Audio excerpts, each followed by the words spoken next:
นางอนัตตาวิปัสสนาภาวนาหาหันยอดธรรมอนัตตา2 ชั่วโมงเต็มก่อนนี้นางปฏิบัติกุกรรมในเขาพร้อมกันไว้สาเยตนา3 เจ้าก่อนพุทธังที่พุทธาเจ้านั้นผู้เจมีเฮาคาไว้คาออกสาธุธรรมังที่ธรรมานาตาเจ้านั้นผู้เจมีเฮาคาไว้คาออกสังฆังยาริยาแปดเจ้านั้นผู้เจมีเฮาคาไว้คาออกต่อสืบกาเฮาติเลยดูคันธาเปิงดีพระตราสังขากรอิมาหังอัตตาภาวังพุทธัสสะปาริจาชามิกาติอันธาพาเปิงพี่แยมในดูตันพุทธาเจ้าเฮาออกอิมาหังอัตตาภาวังธรรมัสสะปาริจาชามิกาติอันธาพาเปิงพี่แยมในดูตันธรรมะเจ้าเฮาออกอิมาหังอัตตาภาวังสังคัสสะปาริจาชามิกาติอันธาพาเปิงพี่แยมในดูตันอาริยสังขารเจ้าเฮาออกต่อสิกว่าเฮาก็อ่อนกันเนาะผู้หลวงที่ปุญญาก็ปันโตอริยเจ้ากุเจ้าก่อนอริยเจ้ากุเจ้าค่ะในยามเมื่อไหร่ก็ดีอันข้าวอ่ำหูเสเลตั้งกามลงสามเปิงไหลวนพิษไหลลาพิษไหลเหตุพิษมาเจอนานแค่นดอปดปล่อยวางความบันขาวเขาอย่าให้เป็นอันตรายลงอันเหตุตามาโผนิปานันสกันติคโนมโนกัมมังวสีกัมมังกายกัมมังแสมมุเรวนพิศลาปิตัวเอปิพิมาติอาริยะเจ้าภูเจ้าสวรรค์พ้นความไม่ถินไม่ใช่นำกองการนั้นขินในยามในจึงข้าวก็บินเสียสมมาเขาปวุนทีวิสิตาธรรมะตังโดอาริยะเจ้าเขาภูเจ้าสวรรค์พ้นความไม่ถินไม่ใช่นำกองการนั้นขินในยามในจึงสังวาเจ้าเขาภูเจ้าภูปายอกิเขาภูก็ภูโกนแสมมุเรวนพิศลาปิตัวเอปิพิมาติตนตัวสาวตั้งหลังนั่นในสังพยามโยนั่นในสังในก็ภูสังเป็นอันตรายเหตุมรรคผลนิพพานเจ้าไหวใส่ให้ทัศนานสีภาวตระปันยาได้เป็นอันตรายให้จำมาผลนิพพานตอนนี้กว่าวันตามเมื่อตาเฮจงกันอาหันทุกข้าทุกข้าเป็นอนัตตาเยาเดียวอนัตตาตาเปอัตตาที่วิจิกิสาเกลียสานั่นเลยมดสิ่งเก่งหายกว่าในภาวะสัตว์ในอังแผงมันคือเลยห้าไหวผลยันห้าขามปุยนิพพานก็เย็นขันภัยสกรรมหลวยตาเนาะสาธุรายการนังอนัตตาวิปัสสนาภาวนาหาหันยอดธรรมอนัตตาในนี้มันดังสุดในก่อเรานางขาไก่ขุดขากวาทับต่างขาซ้ายก่อไรอำนั้นขาซ้ายทับต่างขากวาก็ไรมือสองคอนต่างตักไปเอาไว้ตัวซื่ออีวิเชียงในวิย้อนยันน่ะพอยอนในเฮารับหูเนื้อเปิดวิญญาณปิญญารับตาเนื้อเปิดตาญาณปิญญาอยากเคยที่มันนอวิญญาณขาดใจเดียนเท่าหูนั้นอันไหลเสียอันไหนที่มันพุทธบอกเกิดขึ้นเปลี่ยนมานั่นคือเฮาหมอวางเป็นอนัตตาไหลอันตั้งเฮาไปหันเจ็บไปหันทุกข์ข้าไปปองใจเนื้อหน้าตาเตอก่อด้วยดีลมด้วยแสกคอหอนตั้ง เคยใส่เข้ายาวๆเคยจะออกยาวๆเคยใส่เข้าลึกๆเคยจะออกลึกๆเข้าเกิดออกตายเข้าเป็นออกลูกฟองเกิดแบบตายไหนแต่ว่าเฮาตัวหลอกหลายๆในเฮามีญาณตั้งหันซื่อใจญาณตั้งวนซื่อใจหันเฉพาะที่มันนำอุปเปิงในเอาตั้งแต่สิโกต่อไปตินได้มีอันใดฟองหล่าในที่ว่าเป็นเฮามีเฮาเตียนเฮาเปิงพองอำที่สั่งไรในป้นปีป้นเดินป้นวันมาต่อถึงพองยามมือเหลียวมันมีสภาวะเรียกลายค่ายกูมือกูขิงกูข้าวยามมันกึ้มจังว่ามันเป็นอนัตตาเฉพาะหนึ่ง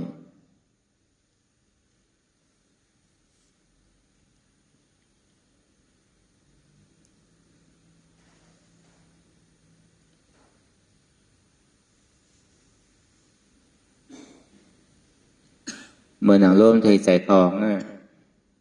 เขาเย่าอย่าไปคือมันออกกอมได้ออกเย่าอย่าไปคือมันเขากอมได้ปองเย่าอย่าไปคือมันเบียบกอมได้เบียบเย่าเนี่ยอย่าไปคือมันปองในกอมได้สองว่ามันอู้เปิงพองมันใดเนี่ยมันเขาเย่ามันออกขึ้นออกเย่ามันเขาขึ้นเนี่ยก็ตายพอตายแล้วก็เกิดพอเกิดเย่าก็ตายเลยเสียเกิดตายเนี่ยเมียนหลายทางเนี่ยสองว่าลองตั้งอันนี้ซ่านั่นมันเหตุการณ์ของมนุษย์ถึงมือถึงวันกูขิงกูข้าวยาม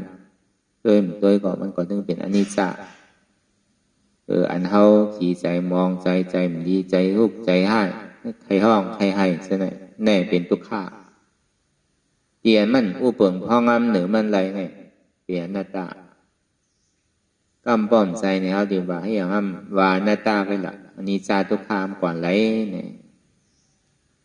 เพราะว่าเขาหันเฉพาะอนิจจาหันสภาวะเป็นอนิจจาอันนี้เจ้าในป่องมันคือว่าลองเจ็บลองเสียบลองไม่ลองแก้นลองอยู่ลองเศร้าลองกูเจอกูลองเตียนมันหมานแมนชื่อใจเหลือเพิ่นนั่นเตียนเฮาอยากด้วยเจ็บอยากด้วยทุกข์อยากด้วยเจ็บแกนต้งต่อเนชันจังนั้นพอเฮาหมอไว้วางใส่ในนี่เฮาถามว่ามันคือหมดดี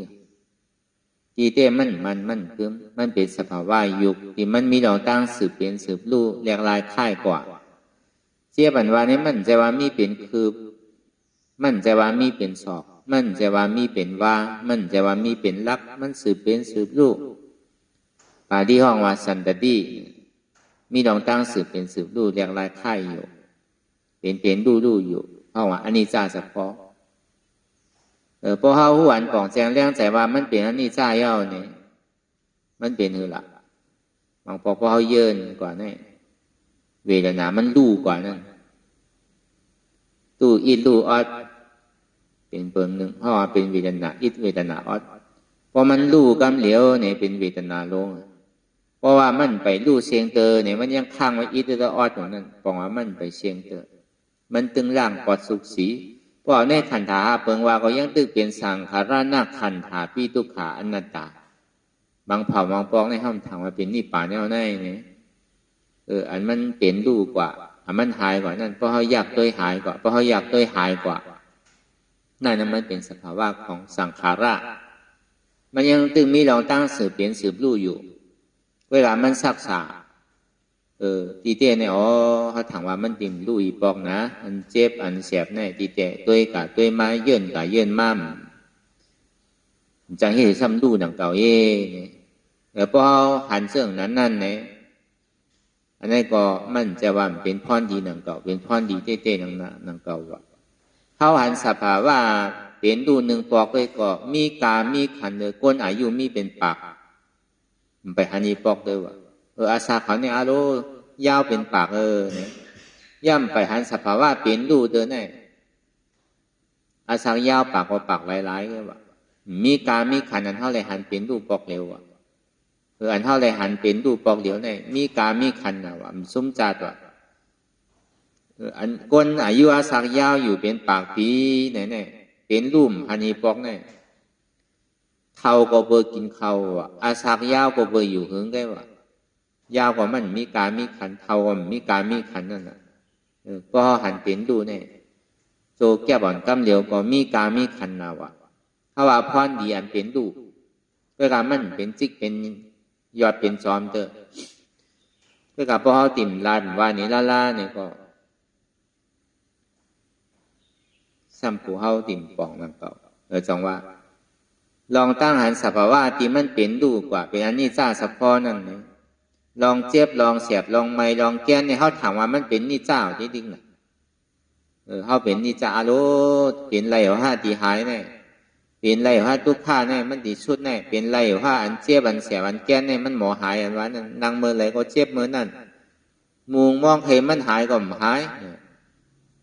กำนำนั้นใน99 ปูนเนี่ยมันดีเป็นเช่นนั้นเวลาพอเยินใดกว่าที่อันจ่าทบจ่าญาว่าพอเยินกว่าแลดูกว่าก็มีมากอันป่องใส่ได้เยินใดกว่าเนี่ยก็มันต่างหนึ่งอะไรก็มันก็รู้หนังเก่ามันจึงเป็นสภาวะนี่จะมันรู้อิดรู้ออดห้ามนะก็รู้นำห้าเวทนามันมีหลายอันหลายเปิงน่ะเวทนาอิดอ่อนเวทนาอันหลงใช่ไหมพอมันรู้กว่าเขาเป็นเวทนาอันหลงรู้กว่ากำเดียวเลยมันเดือสังนั่นเป็นเวทนาหลงพอรู้กว่ายังเกิดอยู่นั่นเป็นเวทนากลางพอรู้อิดรู้ออดนั่นเป็นเวทนาอิดออดว่าเวลาพรเดียนเวทนารู้กว่าพรดีเดียนหันสภาวะเป็นรู้ในไหนมันจังคาตายแบบลองตั้งมีสาธิที่ว่ะลองตั้งมีสาธิที่ลองอันเท่าหยุ่มพิษนั่นหยุ่มว่าขันธาเนี่ยมันกึมหยุ่มว่าขันธาเนี่ยเป็นสุขาหยุ่มว่าขันธาเนี่ยเป็นอมตะธาตุนั้นอันเท่ามีลองตั้งหยุ่มย้ำว่าเป็นเท่ามีเท่าเป็นหัวเท่าขาเท่ามือเท่าอันว่านั่นเท่าก็ที่มีลองตั้งหยุ่มมากว่าอ๋อตลาดว่าในมีเตะเมืองผีเมืองสังในมีเตะเฮ็ดหลีไรหลีเฮ็ดหายอะไรให้ในอันพระเป็นเจ้าออกมาในข้าวตั้ง45 บาทลุ่มๆใน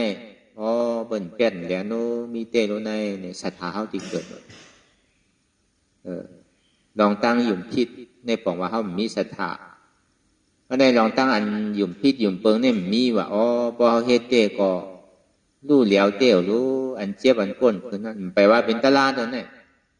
คือว่าเป็นอันนี้จ้าหันสภาวะนี่จ้าไว้หนังเก่าในห้องว่าอันนี้จ้าวิปัสสนาว่ะพอไปหันสิ่งไปหันอยู่เสียเพื่อพอเฮียหน้าตาเนี่ยมันคามป้นกับกำเนียวอ่ะมันหันไว้น่ะกูบอกอันเท่าไปกูเขายามเฮ็ดอันนี้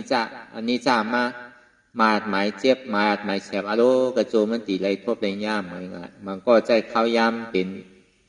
หลายปอกหลายกำมันใจเข้ายามเป็นต่อโจสุดปานมันก็ใจเข้ายามเป็น10 ปี20 ปีพุ่นน่ะจะที่หันหนึ่งปอกว่ามันนานน่ะว่ะเวลาพอมาเฮ็ดอันหน้าตาเย้านี่ถึงเนี่ยคามป้นกับกำเดียวอันเข้ายามเฮ็ดสมถะเนี่ยก็กำกันมากกำเดียวมันตัวได้ไปเข้ายามถึงว่าสงว่าพรดีเตียนเฮาอันนั้นนี่จ้าว่านั่นมันดีหรือเฮามีลองตั้งหันหมานแม่นมาว่ะหันหยุ่มย้ำมาว่ะคือเฮามีลองตั้งศรัทธาเกิดขึ้นมาว่ะคือเฮาหาหยุ่มหมานแม่นโวดหมานแม่นมาว่ะอ๋อคือเฮาเกิดศรัทธามาว่ะลองตั้งเฮาอันสภาวะเป็นดูเนี่ยมันก็เยินมันก็เยินเตเยินนานั่นน่ะอดเตอดนานั่นน่ะอดเจ็บอดแกนนั่นอดกะอดไม้ก็ซ้ำออกนางเก่ามีมันดึงออกเพราะเฮาเยินกว่าที่จริงเนี่ยมันเหมือนถือในย่อกาในตัวในใส่เฮาเนี่ยมันเหมือนกงกาวนั่นน่ะก็ได้กงกาวเพราะมันเฮ็ดทางเนี่ยที่แล้วออกหยาบว่าหยาบนางเก่าก็เปิดว่าอาหารล่าตั้งใส่อาหารล่าตั้งซบอาหารล่าตั้งตัวเนี่ยมันเก็บซิมไว้ถึงอ่าน60-20 ปีเนี่ยมันเป็นกว้างบนหนาอยู่ในตัวในใส่เฮาเนี่ยจังว่าพอเฮาเยินตามันติกัดทิมออกตามันติย่าออกคือมันพอจึนปลอดเท้าใสเนี่ยคือมันพอจึนปลอดเท้าใสมานั่นหรือเสียเจ็บแกนต้องตอนนี้ฉันเนี่ยมีลายอะไรแต่ที่กับก็ย่อกาตั้งเปลี่ยนอยู่ในตัวในใส่เฮาเนี่ยจังว่าพอมีย่อกาตั้งเจ็บตั้งไม่สังเนี่ยมันติกัดยานตั้งมันติกัดยาตั้งในตัวในใส่เฮาตั้งพอมีย่อกันนำก็มันติรู้ไว้ก่อยไว้มันติป้นไว้นั่นน่ะเวทนานั่น เพราะมันมียอกากน้ำเนี่ยมันดีกว่าไปล่างอีกเปิงหลวงมันได้มันมีที่เฮาเยินไหลมีที่เฮาอดไหลเพราะว่าพอดังพอดอกโพในบนห้อยอดไหลความใจห้อยเยินไหลมีที่เฮาเยินมีที่เฮาจืนมีที่เฮาทนไหลเนี่ยเพราะความไทยคือเฮาทนเอาเพราะเป็นนั้นเนี่ยก็เจ็บเนี่ยก็มันก็รู้กว่ามันมีสภาวะปิงทุ่งมันแดงมันจึงมีสืบเป็นสืบรู้ห้างมันก็การมันตีรู้ไว้ห้ารู้เทิงห้ารู้ต่านห้าขนาดแกมันจึงเป็นรู้เพราะเขาอยากเข้ากว่าลีๆเนี่ยสภาวะนี่จ้านั่นไงพอใกล้หันมันรู้มันปล่อยมันปังมันกวนเสในมันตีคาปะมันตีที่ถือเขามีรองตั้งหันหมันแมนเกิดขึ้นมาว่ะอันหันเจิงในก็มันพอเป็นอันนี้จ้าวิปัสสนาเป็นกว่าไล่เหลวก็เหลวเพราะว่าสภาวะเป็นรู้นั่นน่ะอำโหลดด้วยเป็นรู้ก็มันนึงเป็นรู้นั่นน่ะโหลดด้วยเจ็บแกมันโหลดด้วยคือมันเป็นรู้เพราะกับด้วยมันเป็นรู้เนี่ยมุงมองใครถึงเป็นรู้น่ะก็กับเพราะเขาด้วยเจ็บเป็นอนัตตาเนี่ยมันรู้กว่าออโตมิติกะอำโหลดใจข้าวยามทางก็คือเพราะเขาตั้งสื่อแลด้วยเป็นรู้ก็เหลวเนี่ยง่ายยิงตัวยิงเจ็บยิงตัวยิงแกนนั่นน่ะเหมือนเท่ากับยึดจอมมุงมองมันจอมเหมือนที่นั่นนะเมื่อนั่งคนผ่านเลยเขาสัมผ่านป้นตีนอ่ะคนผียังใครช็อตเขาอ่ะเพื่อกัน1 วันเนี่ยเอาหารมาปั่นเขาไว้ว่ะพอ1 วันเนี่ยไข่ออกมาเป็นเงินเป็นข้ามหมูกุวันว่ะพวกไข่มาเนี่ยซ้ำไข่1 ลูกได้เขาซ้ำไข่ไรน้ำอ่ะซ้ำกับปาดต้องมันนั่นน่ะก็ไม่เหมือนเดิมช้างเหมือนนั้นนั่นเก่ามันเกิดก่อเฮ็ดก่อนลอยๆนั่นน่ะกึ่งกลางก็เดี๋ยวเหมือนหมักล่อโวกินซ่อมคนโวน่ะเพราะเอากับตัวเถี่ยมันเป็นมันเจ็บกับตัวสภาวะเปลี่ยนดูกำเหลียวเนี่ยเพราะว่าอันนี้จ้าวิปัสสนาแล้วก็บอกเขาเห็นอันหน้าตาเอาเนี่ยอันนี้จ้าเนี่ยกำเหลียวกดครบอ่ะก็เบอร์สังเขาหลวเยินเจ็บเยินทุกข้าอะไรเนี่ยเขาว่าอันสับเลียงเนี่ยลองตั้งเตียนมันเจ็บมันเสียบมันใหม่เลยเขาตัววนเปลี่ยนหน้าตาที่ได้เตียนมันลู่กันน่ะพอริ้วกับก็พอเย็นกว่าพอเบากับกำเลียวแต่ว่ามันยังตึกข้างอิดข้างออดอยู่บนห้องว่าเวทนากลางเวทนาหลงเวทนาเรียกเนี่ยมันมี3 อันดูอิดดูออดเนี่ยก็มีเปิงหนึ่งดูกลางยังตึกข้างเนี่ยก็ยังเปิงหนึ่งก็ในดูกำเหลียวเนี่ยข้างเหลือกำเหลียวในเพราะว่าเวทนาหลงดูพอเป็นสิ่งนั้นมาเนี่ยในห้องว่าอานิจจาวิปัสสนาเพราะหันอานิจจาในทุกข้ามไปพูดซักเตอตึกหันอานิจจาไงทุกข้าเป็นเนื้อหน้าตาเป็นเนื้อไปปองเตอหันอานิจจาเปิงเดียวแกก็ในเข้ามาในทุกข้าวิปัสสนาทุกขาวิปัสสนานี่เป็นหือเนี่ยอันมันเจ็บแกนต้องตอนนี้สานในปึงอิงเดือเสียนเจ็บแกนต้องตอนนี้สานขานุขันใจขาปอตีพุดยาวปอตีขาดต้องปอตีป่องขาปอตีหักตีหน่อยใช่ไหมเหลืออกเหลือใจขานุขันใจพวกให้พุดเป็นกำใจนี่พวกให้ขาดเป็นกำอารมณ์ขันใจทุกขาน่ะวินตั้งออกก็ขันใจวินตั้งตกก็ขันใจวินตั้งของก็ขานใจวินตั้งจานก็ขานใจมังปกว่ามันนั่งเอาพวกขานใจเอาอันนั้นเป็นทุกข้าวเขาหลุดยอมภาพไว้แบบนั้นยอมภาพเปลี่ยนหน้าตานั่นน่ะในโลกาทั้งหมดทั้งเสียงในวนลองสั่งก็มีการทุกข้าก็รู้หรือเสียทุกข้านี่มีอะไรรู้อันเท่าวนอันเท่าจำอันเท่าหยาดอยู่เช่นนั้นแน่บนด้วยอย่างนี้มันเป็นรองทุกข้าเชียงอ่ะเตียนเท่ายอมผ่ายอมวาง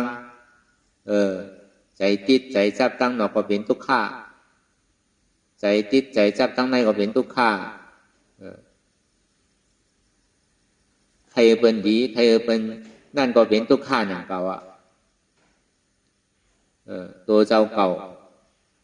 ใครตัวเจ้าเก่าดีใครตัวเจ้าเก่าแค่ใครตัวเจ้าเก่าซื่อหือในก็เป็นทุกข้าอย่างเก่า ก็เบอร์ยังตึงมีเปินยังตึงมีเฮายังตึงมีเขายังตึงมีเก่าก็ผู้ว่าถึงดิ่มป่นลองตั้งทุกข้าเลยก็ในหันตั้งโมตั้งเสนเนี่ยหรือเสทุกข้านี่มันมีอะไรรู้ไหนบักตาวหานอะไรก็เป็นกองทุกข้ามบนแต่โลกำนึงสุดมาเนี่ยมือหูดูเงามันได้อับตีเปี่ยวตีมวนตีเสื้อ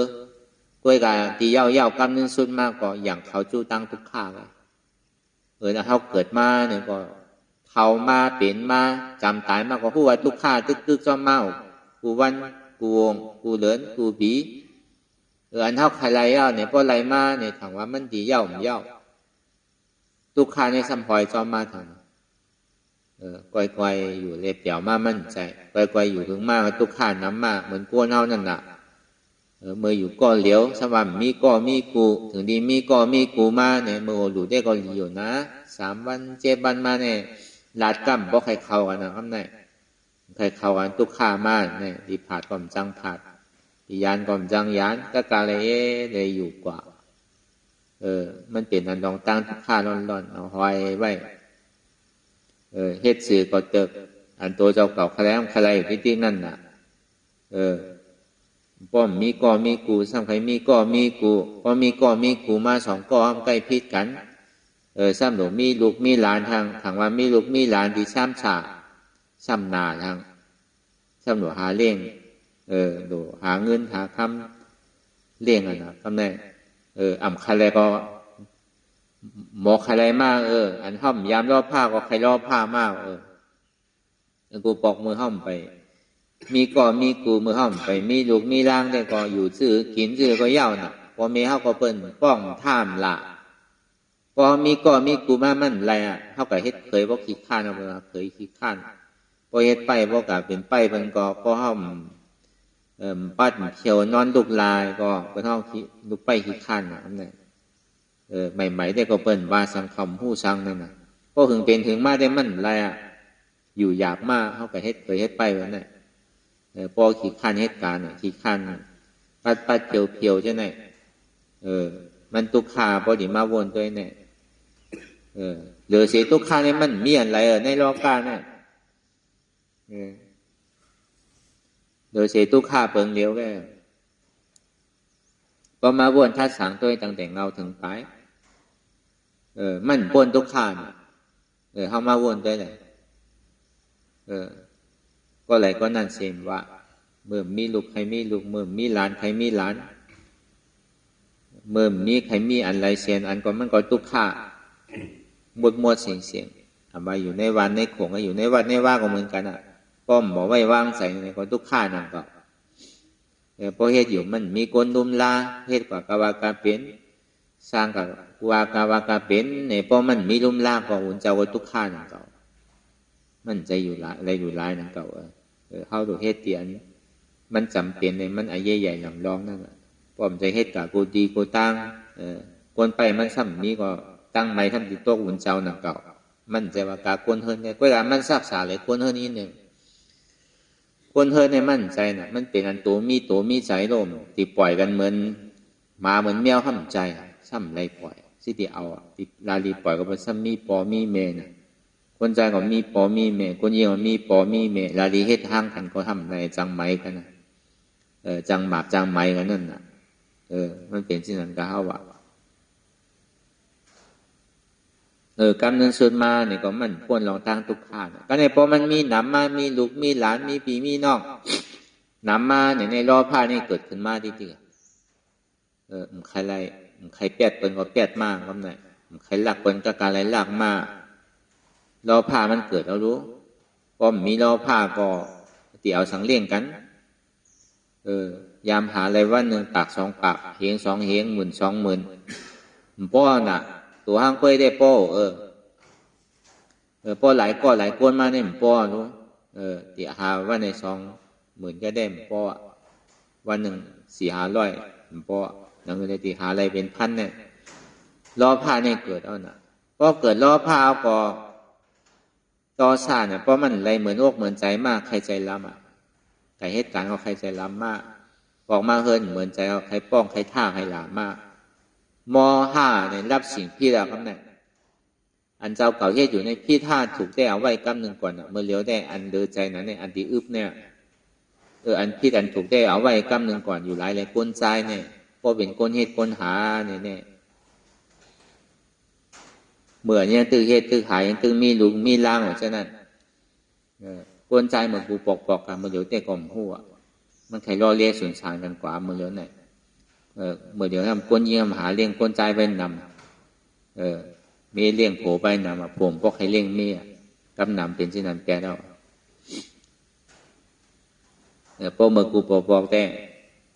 ก้นใจเนี่ยหาเลี้ยงก้นยิงลงก็เป็นนั้นมาเนี่ยไอ้กินข้าวยำที่กับเหตุการณ์เหตุงานก็พี่ได้ถูกว่าก่อมหูหรือไรมาที่แกน่ะก้นใจเนี่ยรอผ่าต่อซาโมหะอันเจ้าเขาเฮ็ดอยู่เมื่อเลี้ยวเนี่ยพี่ดำหูหรือไรเงินนั่นแกไรหนามไรหนามแกอันนั่นแกเป็นเปิงหลงตัวเจ้าเขาเฮ็ดในเฮ็ดพิษศีลเฮ็ดพิษธรรมะเนี่ยแต่มันจังกับวัวเนี่ยว่ะที่กับวัดกับว่าที่กับเอาศีลเอาธรรมว่ามันมีขิงขาข้าวยามาว่าเพราะกับเอาก็ซ้ำอื้อบังเขาเนี่ยอันก้นไปกินอยู่ก็เพราะมีอยู่ตัวเจ้าเขาซ้ำดีเขากว่าเนี่ยดูก็ยังตึกมีอยู่เมฆก็ยังตึกมีอยู่ดูก็มีเป็นลายก็สนุนไรเลี้ยงดูร่วมเล่าใช่แน่มันจังกับวนถึงเอาอยู่ลายแดงไอ้ขิงข้าวยามมันปอมเมียวเนี่ยก็ในปอมบางมีหลีเปลี่ยนมายาวเนี่ยมีอาจารย์ก้นใจอันว่านั่นมันก็ช่ำมีอาจารย์มันหนังเก่าน่ะปอมบางมีหลีเปลี่ยนปอกินโดนกินเหลือมาเนี่ยมีก้อห่ำปอใครมี2ก้อ3ก้อทั้งนั้นสัมหาตั้งทุกข้าใส่ตัวทั้งนั้นก็เนี่ยอันใดแคมอันใดดีซ้ำใครซื้อซ้ำใครมีทางหลายก้อก็ปอทางที่ไหนก็ตู้ค่าทางอ่ะก็เนี่ยก็ในคนยิงในซ้ำชื่อหลังจังเฮ็ดชื่อหือน่ะปึงอิงเลยมังปอก็ปึงอิงเลยสละเฮ็ดกว่าเฮ็ดมันจังเฮ็ดหือก็เอาตะลาเข้าใจอ่ะคำไหนเนี่ยจังหวะวันกันมาเฮ็ดการตะลาเนี่ยกำหนำก็มันมีรู้เอาว่าที่ในเต็มใจนะกำหนำในโลกาในเฮาว่ามันมีสินั่นน่ะแต่อยู่หลายแลเพราะกับตัวในเมืองนาลายอันว่านั่นกวนใจในนำน่ะก็บ่เฮ็ดกูเจอกูลองน่ะเพราะกับตัวในเมืองผีอันว่านั่นกวนใจซ้ำเก๋กวนยิงซ้ำนำน่ะก็บอกว่าลองตั้งกล้าลองตั้งขายลองตั้งอุบโอ้เนี่ยมันเป็นกวนใจไปนำจังว่าลองผิดลองถูกลองดีสึกว่ากวนใจมันได้ขำมดจังว่าพอกวนใจเนี่ยเพราะว่าตั้งใจตั้งข้อในเหตุการณ์ตะลาเนี่ยก็กวนใจเนี่ยมันเฮ็ดชื่อล่ะมันโดดต่อตึก8หมาหน้าว่ะหมาหน้าใหญ่ว่ะคนใจเนี่ยก็เบอร์1มีรอผ้า2มีต่อซ่า3มีมอหาเฮ็ดกว่ากูเจอกูลองก็ในซ้ำยุ่มที่เดิมก็เนี่ยเขามอเฮ็ดมอหารู้หมาหน้าที่เกิดเอาน่ะป้อมมีเก่าเฮ็ดเนี่ยที่เป็นไรก็ไม่ใช่อันกว่าอันสังเนี่ยมันเหมือนกันก็สู่กับลูกกับต้านก็เหมือนเท่าไรเฮาเป็นก้นหาเงินมาลูกสู่เป็นก้นซิมก้นหอมนั่นก็ไรเหมือนกันอธิเต้มันไรวะมันมีเศษหนาเกิดขึ้นลูกมันมีที่เศษหนาเขาจังว่าเมืองนาลายอันว่าเนี่ยกวนใจหนำมียิ่งเก๋ว่ะพอกวนใจพอมียิ่งมี1ก็กวนใจมีเป็น4-5ปากว่ะอันโตเมืองนาลายนั่นเพราะว่าเมืองผีเนี่ยมีคนผี1ก็ถ้ามีนางผีอยู่4-5ปากว่ะในเฮามาลามละขาบด้วยก็มันดีเป็นสินั่นกัน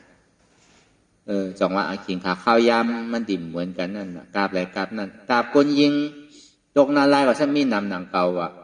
มันจะว่ากราบคนใจกันกราบคนยิงก็มีหนังเก่า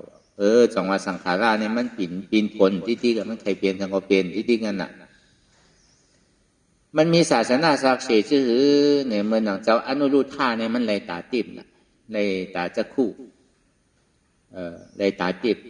ที่พระจักขุญาณตอนตัวป่าในเมืองนาลายเนี่ยมีที1ว่ะ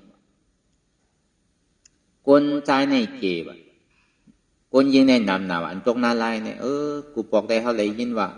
คนใจในนำคนยิงในเก็บก็ในสมหันคนยิงนำคนใจเก็บมีอยู่ว่า1กาบ1เมื่อปานพระเป็นเจ้าเมื่อป่วนมาเนี่ยอยู่เว้ากินวางเหมือนหนังคนใจว่าคนยิงก็เฮ็ดกว่ากาวากาเป็นว่ะเมื่อเดี๋ยวกาบปานพ่องย่ำเดี๋ยวค่อยๆมีมาลอยๆน่ะคนยิงมีโผ3ก้อ4ก้อ5ก้อที่ไหนก็ใครมีมาลอยๆดู มันดีเปลี่ยนเสียนว่ามีอยู่ว่าเมื่อกาป่นมากกว่ามันใจกาเมื่อเลียวก็กว่าเบอร์นั้นนะเพราะมาวนท่าสางตัวให้ตั้งแต่เอาเงาถึงปลายอันว่านั่นโดยเสตุข่านี่มันมีอะไรนะเขาเกิดมาในเมืองโคงกลางเนี่ยโดยเสตุข่ามันเปี่ยวกับเปี่ยวโจกแก็บโจกข้าวไว้มาในตุข่าจังว่าป่นใจเนี่ยเพราะว่ายอมหมาหน้าอะไรเนี่ยตลาดในอะไรไว้ป่นใจในหมาหน้าใหญ่อาตาหมาหน้าแห้งป่นยิงสำล้อผ้าใหญ่ว่ะพอตัดไหลล้อผ้าในตลาดก็เขาไว้ว่ะก็เบอร์ทำลานล้อผ้าใหญ่มานั่นตั้งแต่เอาเจนาหอต่อเฮิรนมาในก้นใจมันหู้สังหนาโดหู้โมหังก็เนี่ยทิมใส่กันน่ะมันก็เอาเลยเอาเก็บไว้ได้ปันเนี่ยลองอยู่ลองเศร้าลองกินลองว่าเป็นพริกเป็นเกลือว่ะลองใจลองสอยในหอเฮิรนเนี่ยโดหู้โดเข้าใจหมดแล้วคนยิงเนี่ยอันใดโดซื่ออันใดโดทิ้งอันใดโดหอม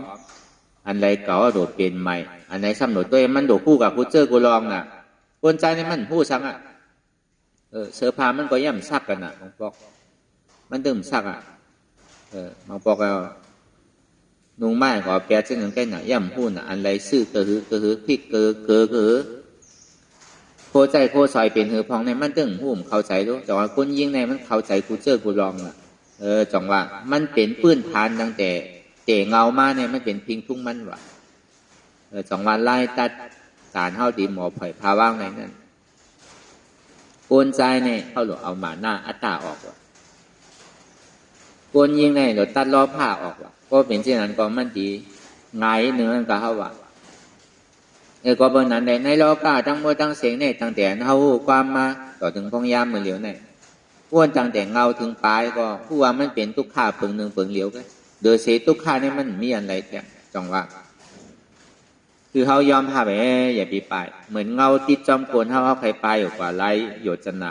ไปกว่าว่าจอดถึงวันไรเมืองไรผุ่งไรกอมป้วนไรทั้งทุกข้างนั้นมันต้องเลี้ยนกว่าจอมเขากูผ่ายกูไป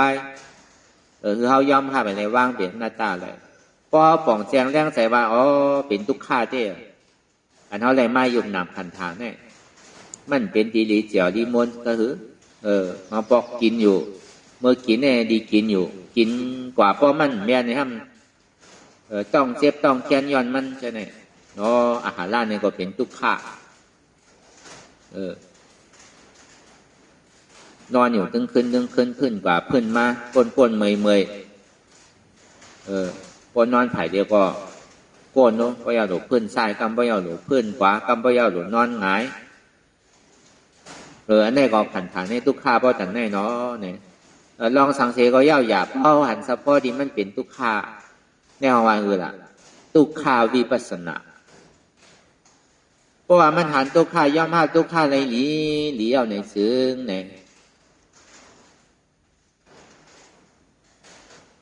สักกายะเทที่ว่ามันจังโม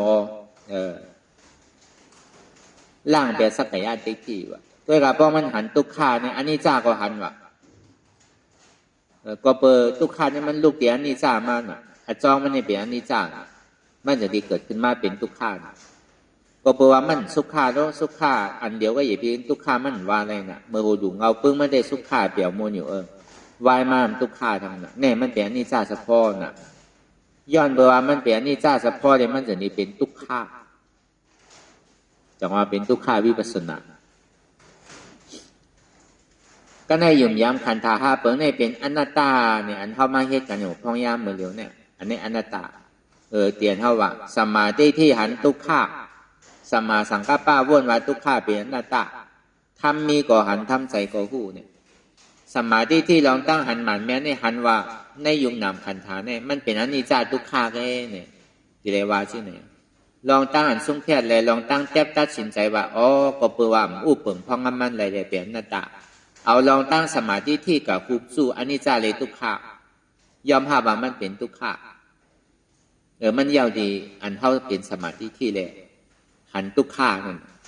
สมาสังกัปปะวนมาทุกขานี่เป็นอนัตตามันดูเอาอายุงกับจับกับจ้อยมันดูเอานิมิตสังมันดูเอาอายะทางสังเอาน่ะ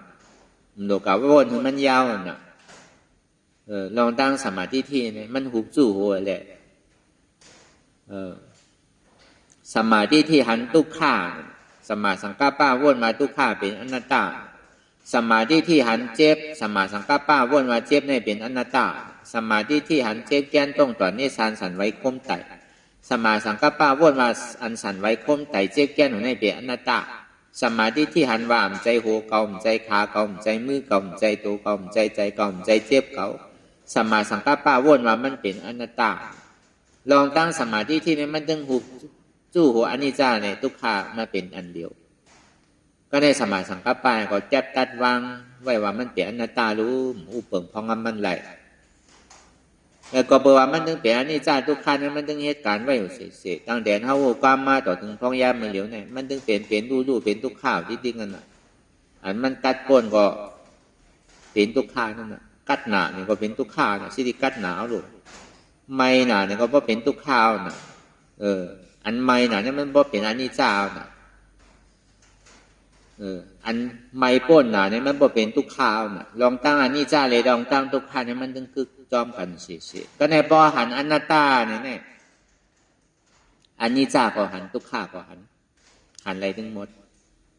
ก็หันขันธาเปิงเปลี่ยนอนัตตาเนี่ยอนิจจาก็หันทุกขาก็หันอนัตตาก็หันจังว่าอันสัพพะเตียมันเป็นรูปกว่าที่เวทนารูปกว่านั่นมันเป็นอนิจจาวิปัสสนาเตียนทุกขาผ่านใจปกเกิดขึ้นเป็นมานั่นเนี่ยเป็นทุกขาวิปัสสนาแล้วป้อมเมื่อไหร่ย่อมห้ามไรก่อนจะนี่เป็นทุกขาวิปัสสนาป้อมไปย่อมห้ามไรเติมไปเป็นทุกขาวิปัสสนาตึกเป็นเก่าเจ็บเก่าทุกขามันยังตึงมีเก่าป้อมเมื่อไหร่ย่อมห้ามว่าทุกขาเตี้ยเนี่ยด้วยกะทุกข้าตันหือในก่อนที่ได้โหมจมห้าเบาเนี่ยจังว่าเขามีขอหนึ่งว่าหันอยู่อู้อยู่ยอมห้าวางเป็นอนัตตาเนี่ยลายหับมันหันเจ็บ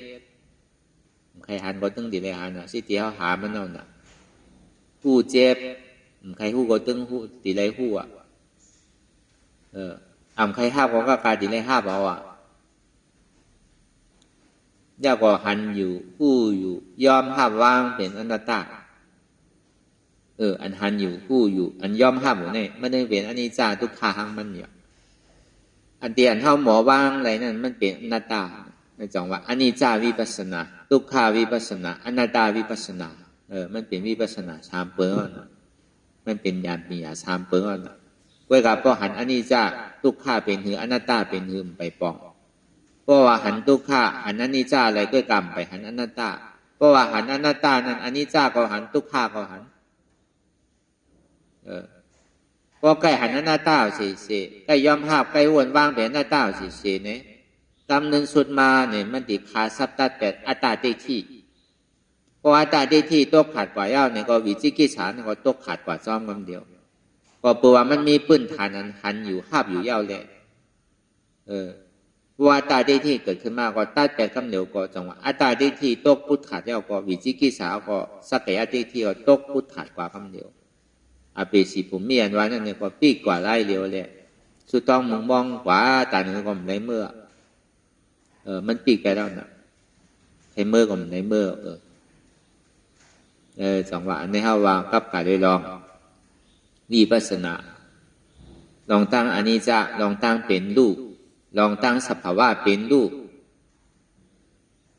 อันเป็นรูปเนี่ยเป็นทุกขาอันเป็นทุกขาเนี่ยอุปเปิงพองงำเหนือมันไหลอนัตตา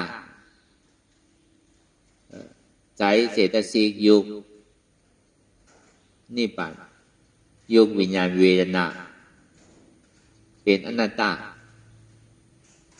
เพราะมั่นใจตัวเขาเป็นสังขารเป็นยุกมั่นใจเขาเป็นสังขารเป็นวิญญาณมั่นใจเขามั่นใจเจ้าเขาเป็นสังขารเป็นเวทนา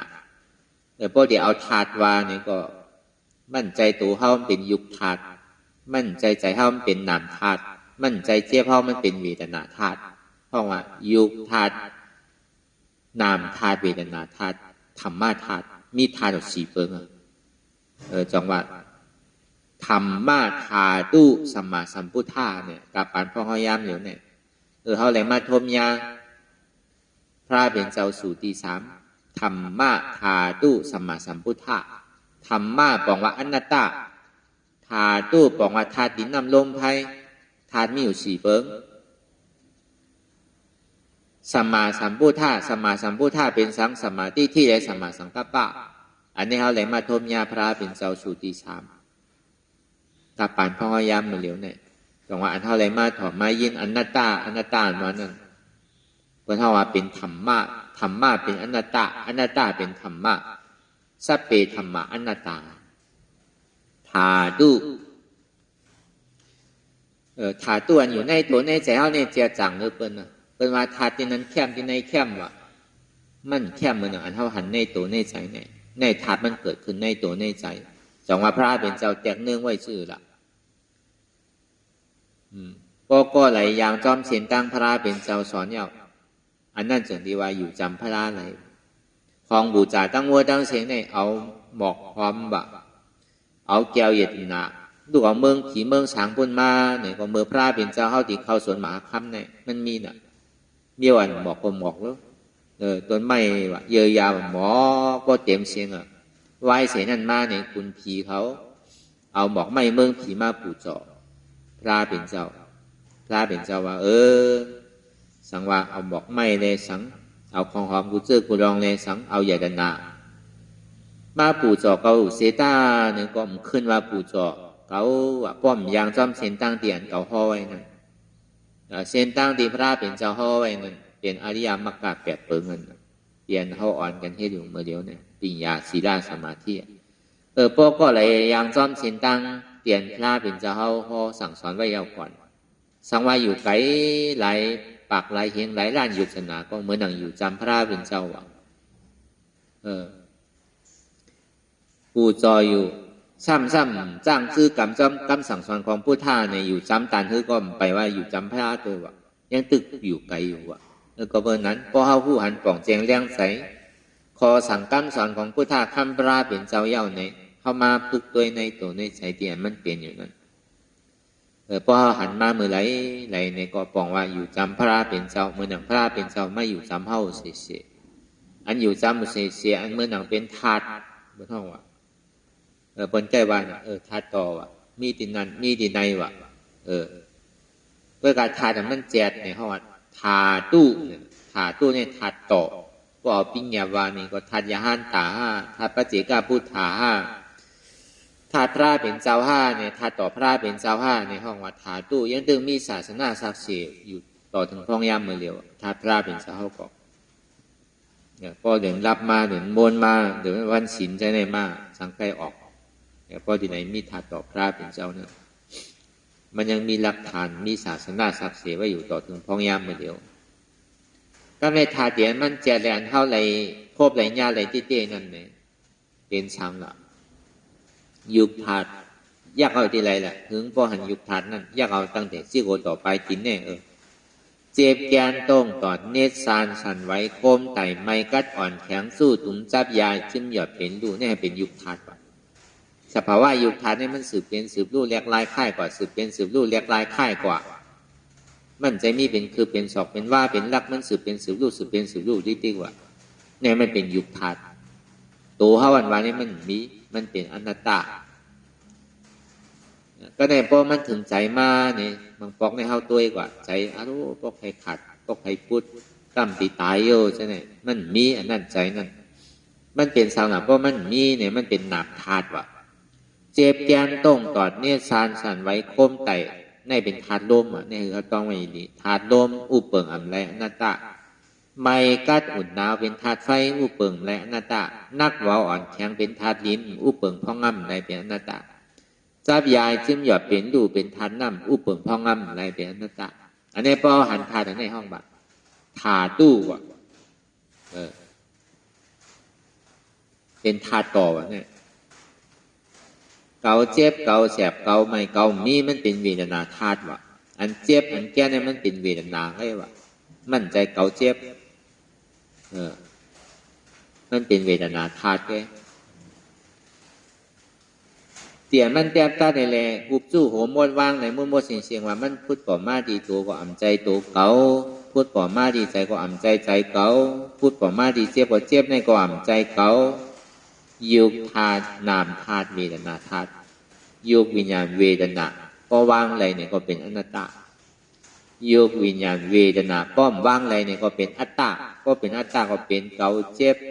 เป็นขาเกาเจ็บเป็นมือเกาเจ็บเป็นแอวเกาขึ้นเป็นหัวเกาไข้ใจเขาจีขาดมีเกาหนาเจ็บหนาหรือใจหนาจะไหนสองมาป้อมว่างอะไรก็เป็นเกาพอว่างอะไรก็อ่ำใจเกาเตียนเท่าบ่อพาว่างอะไรอ่ำใจตัวเกาอ่ำใจใจเกาอ่ำใจเจ็บเกาอ่ำใจพี่เปิ้นมันเป็นพี่เกาไว้อนัตตาอันในห้องว่าสาวน่ะเป็นธรรมธาตุว่ะเป็นธาตุลาว่ะพอเฮ็ดที่ไหนเฮาหันที่ไหนอยู่เสียเนี่ยพอหันเจ็บผู้เจ็บหับเจ็บวางเจ็บพอหันทุกข้าหูทุกข้าหับทุกข้าวางทุกข้าก็ไหลหันเจ็บก็ไหลหันทุกข้าก็นั่นหันตลาว่ะก็ไหลหูเจ็บก็ไหลหูทุกข้าก็นั่นหูตลาว่ะก็ไหลหับเจ็บก็ไหลหับทุกข้าก็นั่นหับเอาตลาว่ะก็ไหลหันตลาก็นั่นหันพลาว่ะพอหันเจ็บหันทุกข้าก็ป่องว่าหันตลาหันพลาว่ะพอหูเจ็บหูทุกข้าก็หูจักตลาหูจักพลาว่ะพอหับเจ็บหับทุกข้าก็หับเอาพลาหับเอาตลาว่ะพอเจ็บหายทุกข้าหายก็เอาเนี่ยก็ทบยาตลาว่ะพอทบยาตลาเอาเนี่ยจึงดียุ่มย้ำพลาว่ะจึงดียุ่มย้ำพอสั่งสอนพลาว่ะจึงดียุ่มย้ำถึง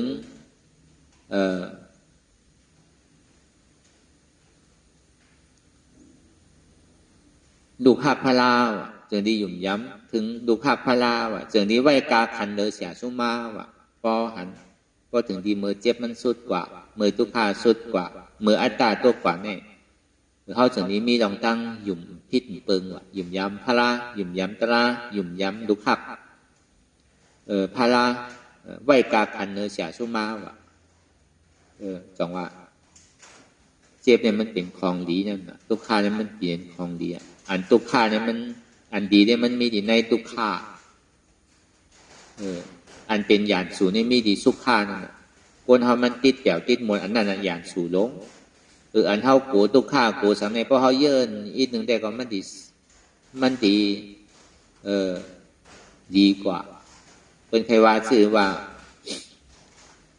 คนใครท่าใครหลาชื่อก็ย่อเขาอย่าไปตอบโต้เขาอย่าไปไหวหยาดสูเขาไหวเหมือนหนังเป็นชาเขาก้อนนึงเท่านั้นพอเป็นนั้นมาเนี่ยกำเนิดสุดมาเนี่ยมันดีช้ำชาวะเอาเบอร์นั้นเขาไม่กัดตลาดในก่อนหนังในหนังเก่าพอตัวกับที่เนี่ยก็มันที่หายหมดเลยอย่าไปกลัวมันหายตัวอย่าก็ยอมหับกว่าของว่าเขามาหาเสจจ่าลูกอย่าไปกลัวเสจจ่าอย่าไปกลัวอันมานอันพิษในหลูโกอันหมานในหลูเอานั่นของว่าเข้าไปมันป้วนทุกข้าเลยเจ็บเนี่ยเข้าก็ขึงปองการตัดที่ไปมันอยู่สิกูภาวะจัดปันกูวันกูเลือนกูปีก็ตึกขึงปองการตัดที่ไปมันอยู่ติ๊ก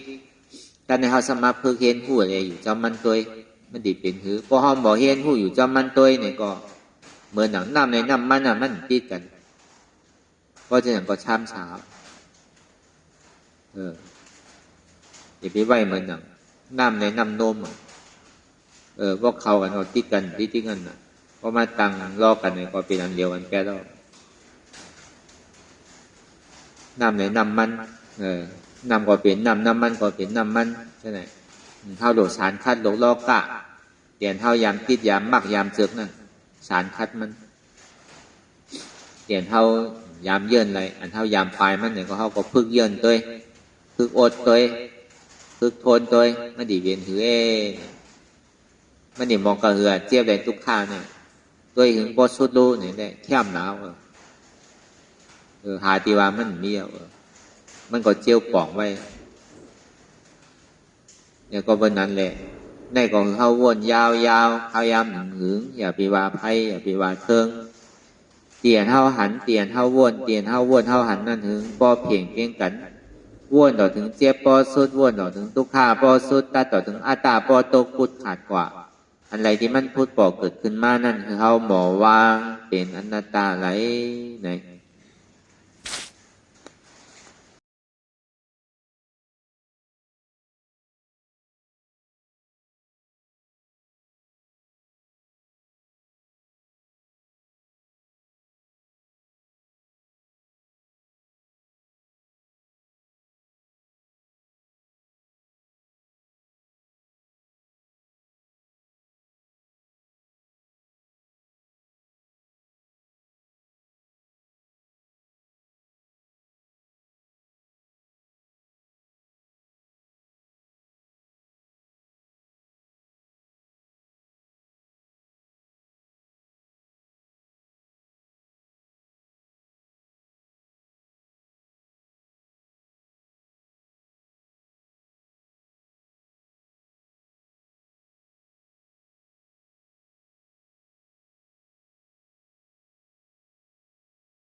ลองตั้งอันเป็นอยู่กุเซอกุยา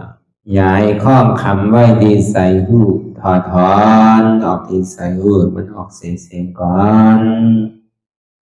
สภาวะอะไรก็ดีลองตั้งอะไรก็ดีอันเกิดขึ้นมาที่อยู่ตัวที่ใส่ที่เจี๊ยบสนั่นถอดถอ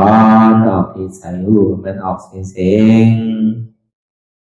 สภาวะยุทธาสีเปิงสนั่นเจ็บเทียนโตกอดเนตสานสั่นไหวโคมไต่ไม่กัดอ่อนแข็งสู้ตุนทรัพยายจึงอยากเป็นดูสภาวะยุทธาสีเปิงสนั่นตีหนังทาดกว่าผู้ทรัพย์ตีอัตตากว่ายึดว่ามีโตมีใสมีเจ็บสนั่นเอาบ่วางเป็นอนัตตาไหลลองแสนพ่องปิวอยู่อันเฮาว่นลึกว่นเลยอยู่เป็นเดิมเป็นลาวอยู่ซึ่งในสาวถอดถอนออกตีใส่หูมันออกเสียงก่อนยอมกึดยอมออกยอมลงอันเฮ็ดให้เฮายินดียินให้เสื่อมอารมณ์เสื่อมถึงใสถึงคอไว้ตีมันยืดไว้ตีมันเป็นทุกขานั้นปวดปล่อยวางออกที่ใส่หูมันออกเสียงก่อนลองเสื้อเป็นทุกข้าเลยลองย้อนถึงใสหลายๆอย่างมันเกิดขึ้นมาตีตัวตีใสตีเจียบสนั่นปวดวางย่อเสียงก่อนก่อยค่ายย้ายลายหนึ่งพื้น